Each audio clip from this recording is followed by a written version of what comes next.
Matemáticas, tercer grado. Bloque 3. Secuencia 25. Razones trigonométricas 3. Maravillas de la trigonometría. Seguramente han escuchado que cuando Cristóbal Colón inició su viaje de descubrimiento a finales del siglo XV, temían que los barcos fueran a encontrar la orilla del planeta, porque se creía que la Tierra era plana. Esta idea sigue siendo popular aún en nuestros días. Sin embargo, en la antigua Grecia, desde el siglo VI antes de nuestra era, sabían que la Tierra no era plana y que era una esfera, pero creían que estaba sostenida por los hombros de un ser mitológico llamado Atlas, porque probablemente imaginaban que era relativamente pequeña. Aunque la matemática desarrollada en la Grecia antigua ya tenía los conceptos necesarios para averiguar el tamaño del planeta, se requería un cerebro que se hiciera las preguntas correctas. En el siglo III antes de nuestra era vivió Eratóstenes. Él fue astrónomo, historiador, geógrafo, filósofo, poeta y matemático. Y en algún momento de su vida dirigió la Biblioteca de Alejandría, que estaba en la costa norte de Egipto, cerca del delta del río Nilo.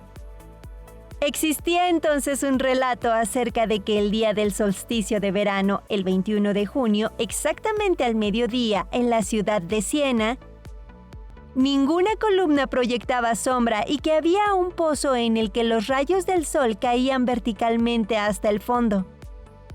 Por otra parte, en Alejandría, en ese mismo momento del día, las torres y los obeliscos sí proyectaban una sombra, por lo que Eratóstenes pensó que ese fenómeno solo podía explicarse por la curvatura de la Tierra y decidió hacer un experimento. En la mente de Eratóstenes, el pozo sería el instrumento para medir la circunferencia de la esfera, porque el 21 de junio al mediodía, los rayos solares iluminaban Siena en dirección hacia el centro de la Tierra.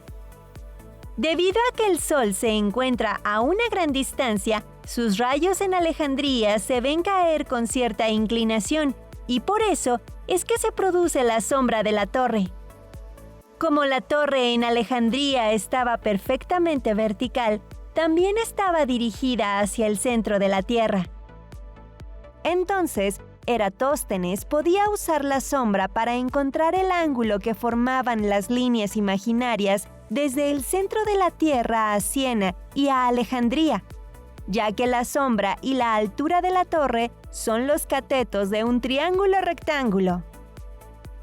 Con la razón trigonométrica que relaciona los dos catetos, la tangente del ángulo, Eratóstenes encontró que el ángulo entre los rayos del Sol y la torre era de unos 7 grados y 12 minutos.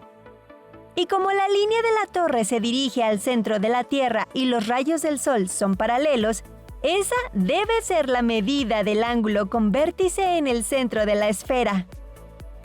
Tomando en cuenta que la circunferencia total de la Tierra abarca 360 grados, divididos entre los 7 grados y 12 minutos, Eratóstenes obtuvo que hay que repetir ese ángulo 50 veces para recorrer toda la circunferencia planetaria. Ahora solo le faltaba saber cuál era la distancia en línea recta entre Siena y Alejandría, para lo que Eratóstenes contrató a una persona que hiciera el viaje y le reportara la medida, que equivalía a unos 800 kilómetros. Entonces, 800 kilómetros multiplicados por 50 da un total de 40.000 kilómetros de circunferencia total de la Tierra. Eratóstenes fue la primera persona que midió el tamaño de nuestro planeta, utilizando rayos solares, palos, personas a pie y mucho razonamiento.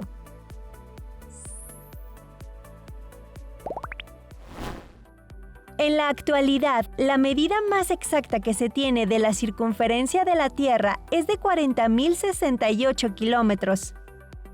Por lo que resulta que la diferencia entre la circunferencia medida por Eratóstenes varios siglos atrás y la actual es de apenas unos cuantos kilómetros. Impresionante, ¿verdad? ¿Ustedes qué me dirían siguiendo la lógica de Eratóstenes?